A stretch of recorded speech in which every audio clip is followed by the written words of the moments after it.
Well, ladies and gentlemen, Disney is absolutely cooked. This company that we have been talking about for years now. You guys know I've been covering Disney here and there for a little over 3 years now.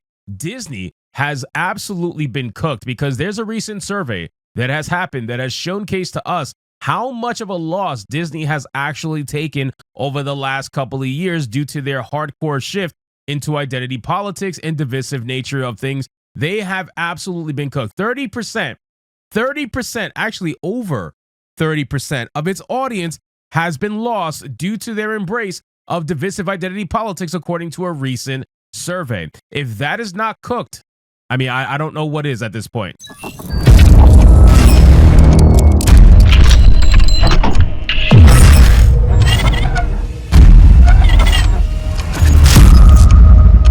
Again, ladies and gentlemen, Disney has lost over 30% of its audience due to their embrace of diversity, equity, and inclusion nonsense, very divisive identity politics that they have decided to partake in, and things that have completely lost the average family that would have supported Disney otherwise. I know a bunch of people in real life that have completely turned their backs on Disney and want nothing to do with them and they're just normies. That's the hilarious thing. It took a little bit, it took a while for them to wake up, but after enough things happening and after enough questions being unanswered, they have completely turned their backs on Disney and they're just normies. So I can only imagine what everybody else is feeling. So let's get into this article, guys, from That Park Place. But of course, before we do, if you are new here, just consider hitting that subscribe button. I would greatly appreciate it, and like the video to push us out into that YouTube algorithm. So then it says, in a damning new survey conducted by Rasmussen Reports provided to That Park Place, the entertainment giant Disney is facing a harsh reality. Its embrace of divisive identity politics and abandonment of traditional family values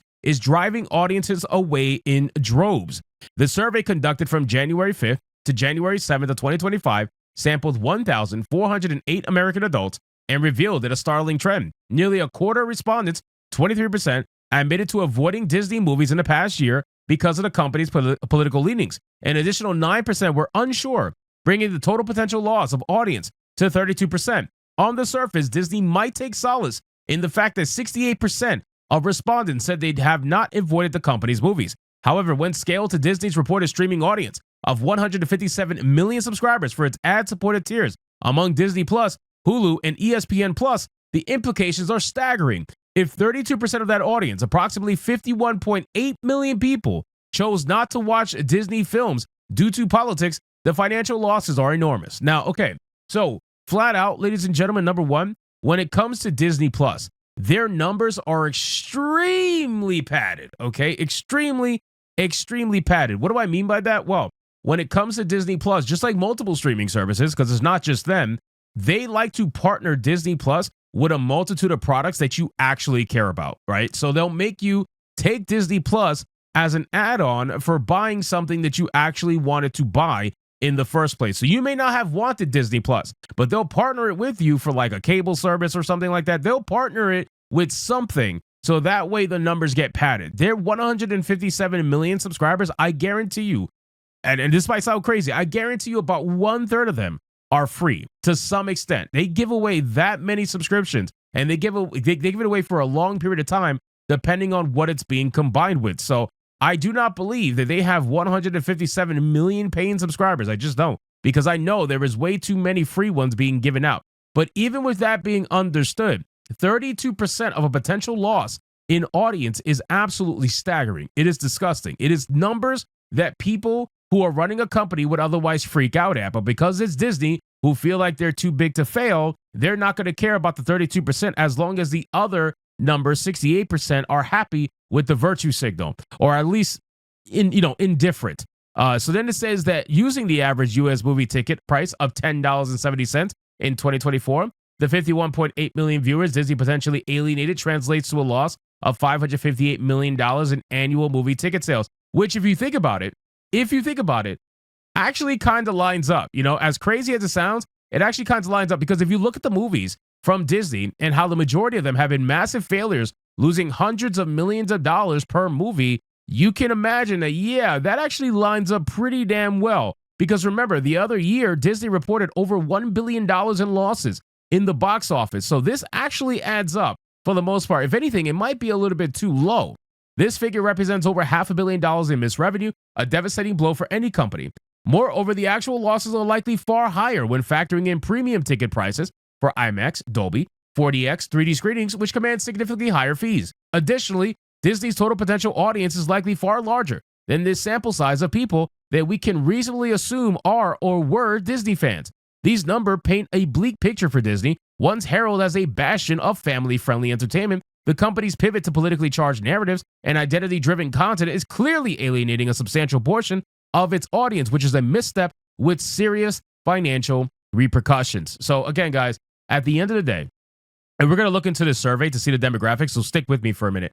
But at the end of the day, man, Disney, they know exactly what they're doing, right? They know exactly who their demographic is. They know exactly who their customer base is. They know that families are the leading customers for them, especially when it comes to their parks. They know what their customer is because they know what they sold to people over the last few years. But only recently have they decided to pivot to hardcore identity politics, knowing that it was going to alienate a lot of the families that built their business over the last few decades, right? They don't care about the older people anymore. They don't care about the people that grew up on Disney anymore, because now they're trying to indoctrinate the kids who exist now so that when they grow up with Disney, they grow up with the gay Disney. You know what I mean? They grow up with the freaky Disney, the weird Disney, the Disney that loves to virtue signal for identity politics, the Disney that loves to tell you that you're oppressed if you're black. That's the Disney that they want kids to grow up with now. So they're hoping to alienate their current fan base that built their brand just so they could build a new fan base that will keep their brand alive going into the next few decades. That's what they're trying to do.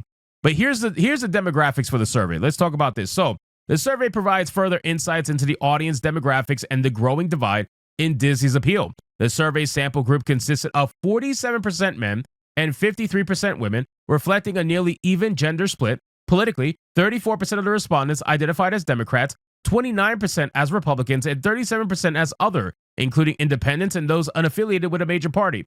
I don't know if I believe that 37% as other, because when you look at the grand scheme of the entire United States of America, I mean, I feel like 37% as others seems very high. Very, very high. I feel like there's people there who are probably scared to identify as Republicans because they thought they were going to be tracked by like the CIA or something by filling that out. Breaking down the data by gender, the survey revealed that 28% of the respondents who avoided Disney due to politics were men, of course, compared to 19% who were women. This suggests that men are significantly more likely to reject Disney's offerings based on its perceived political agenda.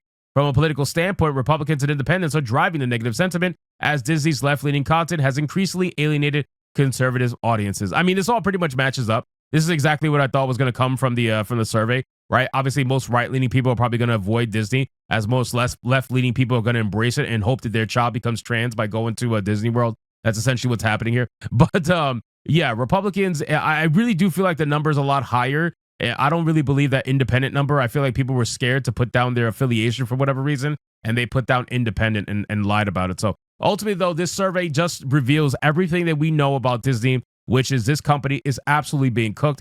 Are they big? Yes, absolutely. 30%, they can still survive a 30% loss. There's no doubt about it, especially if they're smart in their restructuring, which they have tried to be over the last few years, because they have taken a ton of losses. But this is only continued to get worse as time goes on. And now that the pendulum is swinging back, now that even like Facebook is getting involved and completely alienating all the DEI stuff, I mean, it's crazy how much the pendulum is swinging back the other way. I got to imagine at some point, Disney's hands are going to be held to the fire and their decision from there will be their own. So anyway, guys, thank you so much for watching this video. I hope you did enjoy it. If you did, consider leaving me a subscribe. I would greatly appreciate it. Don't forget to like the video, comment, let me know what you thought, and I'll see you guys on the next one.